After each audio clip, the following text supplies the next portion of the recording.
కాశీబుగ్గలో తొక్కిసలాట 9 మంది మృతుల్లో 13 ఏళ్ల బాలుడు 8 మంది మహిళలు మరో 16 మందికి గాయాలు ముగ్గురికి సీరియస్.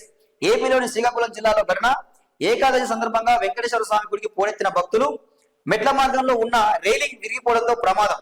మృతుల కుటుంబాలకు 15 లక్షల చొప్పున, గాయపడినలకు 3 లక్షల చొప్పున ఏపీ సర్కార్ పరిహారం అంటూ మనం చూస్తా ఉన్నాం.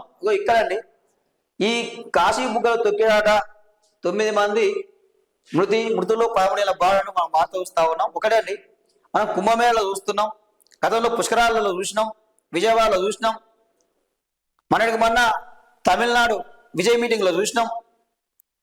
ఈ తొక్కిసలాట ఎవరు కారణం? నిజంగా ఈ విషయంలో ప్రజలు మీరు ఏమైనా అండి, మీదే తప్పు, ఈ ప్రజలది భక్తులదే తప్పు. ఏ గుడికి పోయినా ఎక్కడ పోయినా వీళ్ళు ఒకరి మీద ఒకరు తొక్కుంటూ ఒకరు వెళ్ళిపోతూ ఉంటారు. చిన్నపిల్లలు ఉన్నది చూడరు, మహిళలు ఉన్నది చూడరు, ఏం జరుగుతుంది చూడరు. దేనికంటే మీరు వచ్చింది దేవుని దర్శించుకోవడానికి కదా.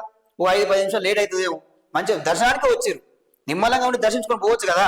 ఇక లేదుగా, అది దర్శనం అయిపోవాలి, దర్శనం అయిపోవాలి, వెళ్ళిపోవాలి. ఏంది ఒకరి మీద ఒకరు తోపులాట చేసుకుంటే ఆ రైలింగ్ ఉంటుందా? ఒకరి మీద ఒకరు వాడే గుంపులు వాడితే ఆ రైలింగ్ ఇరిగిపోయి పడితే సరిపోతుంది. ఏంది పరిస్థితి? మరి ఎవరు తప్పంటారు? ఇక ప్రభుత్వం తప్పందామా? అక్కడ సెక్యూరిటీ కల్పించాలా? సెక్యూరిటీ ఎందుకు అందామా? అక్కడ గుడిలో ఉన్న వాళ్ళకు కూడా తెలియదు ఇంతమంది వస్తారని. సో ఒకటి, ఇప్పటికైనా ప్రజలారా మీరే సంయమనం పాటించాలి. ఒక సినిమా థియేటర్లా, ఇంకా పుష్ప 2 సినిమా విషయంలో కూడా సెక్యూరిటీ కల్పించాలంటే ఇప్పుడు వచ్చి గుంపులు వచ్చి మీద పడితే ఒకటే చేస్తానండి, ఆపుతారు. ఎంతమంది ఆపుతారు? మనకు కూడా ఉండాలి కదా, మనకు కూడా కొంత సోయి ఉండాలి కదా.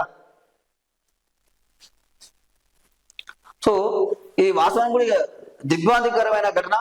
ఇక దీనికి ఏపీ ముఖ్యమంత్రి చంద్రబాబు నాయుడు, నరేంద్ర మోడీ, రాష్ట్రపతి అందరూ కూడా సంఘీభావం జరపడం చూస్తా ఉన్నాం.